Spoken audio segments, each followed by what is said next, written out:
Okay, this is an introduction to my latest course, which is only on this book, The Secret History by Donna Tartt. It's quite a big book, it's 600 pages. And I would like you to check firstly that you like the book and that you can read the book. And so you can find a PDF of this book on archive.org. If you just put in The Secret History, Donna Tartt PDF into Google or DuckDuckGo, I'm sure you will find a PDF. Personally, I prefer to read paper. I don't like to read screen or Kindle or anything like that. I like to read paper. But I did read the PDF of this first. It was so gripping, the story, that I read it very fast, and the book didn't arrive before I had already read the PDF when the book arrived. So check that you like the book. Try the prologue. The prologue is very short, it's about 6 or 7 pages long, and that will give you an idea of whether you understand the book, whether it's good for your level. I think that this book is certainly for upper intermediate and advanced students, and so that's who this course is for. It's not really for pre-intermediate or even intermediate will struggle. Upper intermediate or advanced students, but you be the judge of that. Read the prologue and decide if the book is too difficult or too easy or just right. I'm sure it won't be too easy, because it's not too easy for me anyway. So I really enjoyed it. I hope you enjoy this book as well. But please check that you like it and check that it's appropriate for your level before you go ahead and buy the course. And here are some tips. This is how I would use this course, but of course you might want to use it in a different way. But I would do this. I would read each chapter before you watch my lectures. If you look at this course, the first section is all about chapter 1, the second section, chapter 2, the third section, chapter 3. So I want you to read chapter 3 before you watch the lectures for chapter 3 and before you complete the quizzes for chapter 3. That makes much more sense to me. Read each chapter before you watch the lectures, and something that some of you might like doing and that I really recommend is that you listen to the audio book as you read, at the same time as you read. I think this is really good for pronunciation. Remember that English words are spelt in a crazy way. Our spelling is chaotic, and that means that you don't know from looking at a word how to say the word. If it's a new word, you won't know how to pronounce it. But if you listen to Donna Tartt read this story aloud, because yes, you can find Donna Tartt herself, the author, reads this story aloud on YouTube. You can find 5 different parts. Each part is about 4 hours. I think the last one is about 2 hours. 5 different videos on YouTube of Donna Tartt reading her own book aloud, and that will really help you with your pronunciation, and also it will help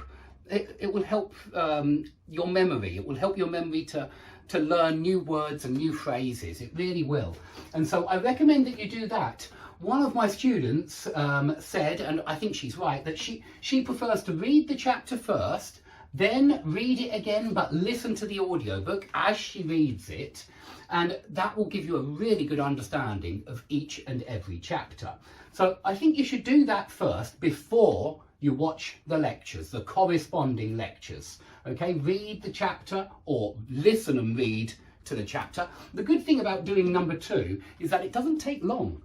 You tend to read quite quickly when you're listening to the audiobook at the same time. So it helps you like that. And this is why my student prefers to read first, do number 1, and then she does number 2, and she does both of those together. And I think that's a good strategy, because while you're reading it in number 1, you can look up any new words and try and figure out any difficult grammar. But then the second time through, you do it faster because you're listening to Donna Tartt read her own story.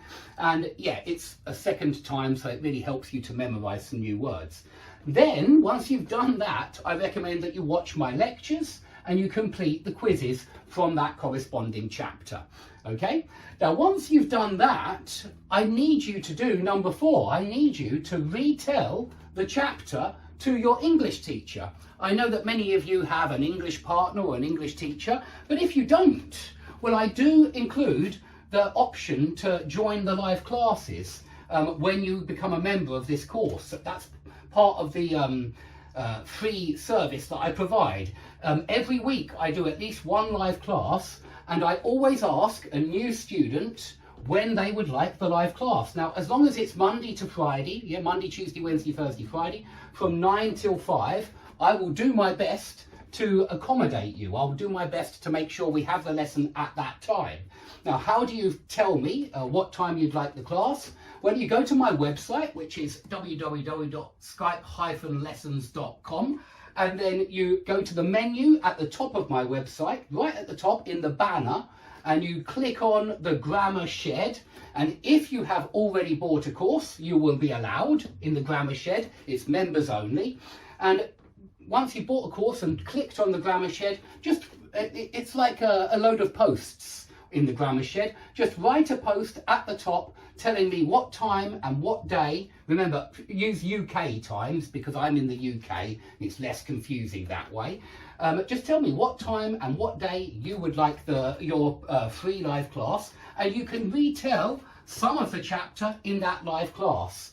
Sometimes 5 people turn up, and that means everybody gets at least 10 minutes, but sometimes there's only 2 or 3, in which case you get longer. It all depends. That's whether you're lucky or not. But yeah, I do this every week, and I do invite old and new students each and every time. And so you will get the chance to retell chapters to me if you leave me a message in the Grammar Shed anyway. And we will then organise a live class at your preferred time. But of course, you might join a different live class that somebody else has, a different new student has suggested.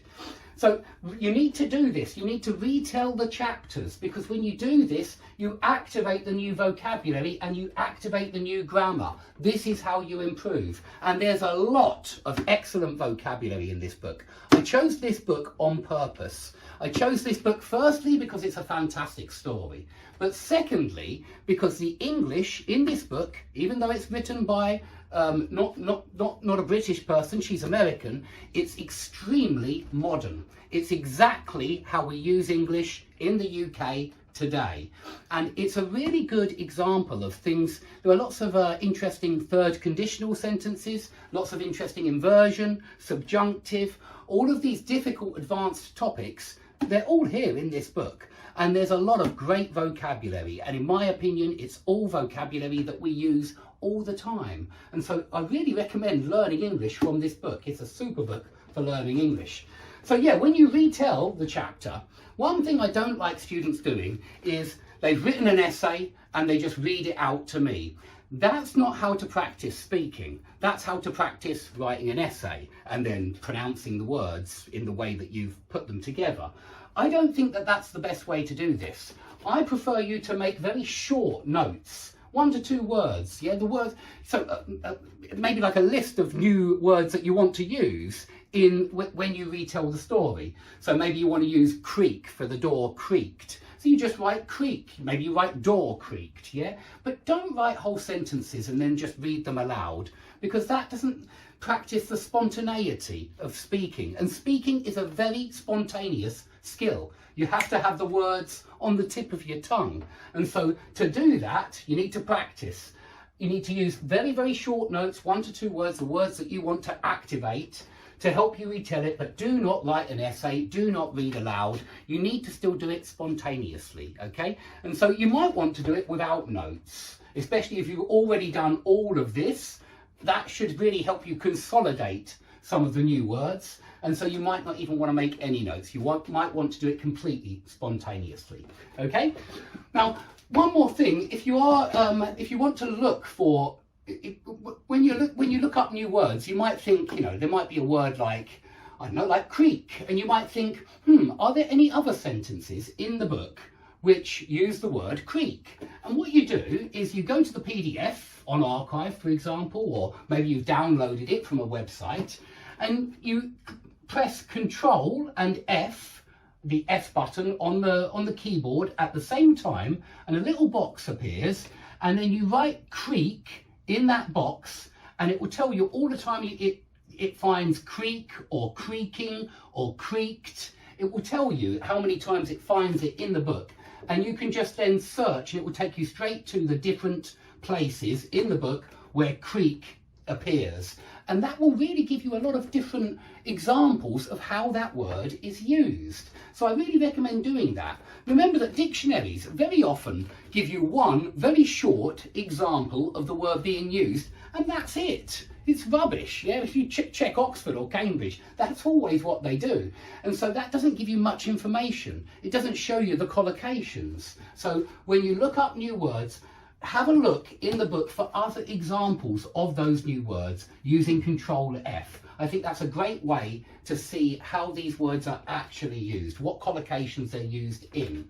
Okay, so really recommend doing that as well. Okay, that's all I really wanted to say. This is just an introduction, and this is just advice. It's just a guide. You might not want to do things that way. You might have a better way, and there are many ways to learn a foreign language. So this is not the only way, but it is what I would recommend. It's certainly my own strategy. I learn a foreign language, and okay, I certainly don't make notes because I don't have time to, but I certainly do number 1 and number 2. I can't do number 3 because I haven't found anybody who does lectures on the books that I read. But I choose a book, like I like Chekhov's short stories. They're fantastic, and I read them. I read the short story first, and then I listen to somebody else reading them aloud on YouTube, and I read it at the same time. And then I certainly do number 4. I have a teacher, an online teacher. She helps me make the Russian courses, in fact.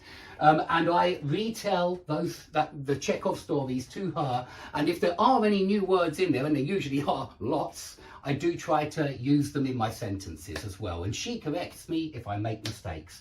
I think that that's a really good strategy for practicing your language. Okay, so I hope you enjoy the course. Have a look at the prologue first. See if you can understand the prologue. If you can, if it's interesting for you, then you should buy this course, become a member, and join us in the live classes as well. I'll see you all in those live classes.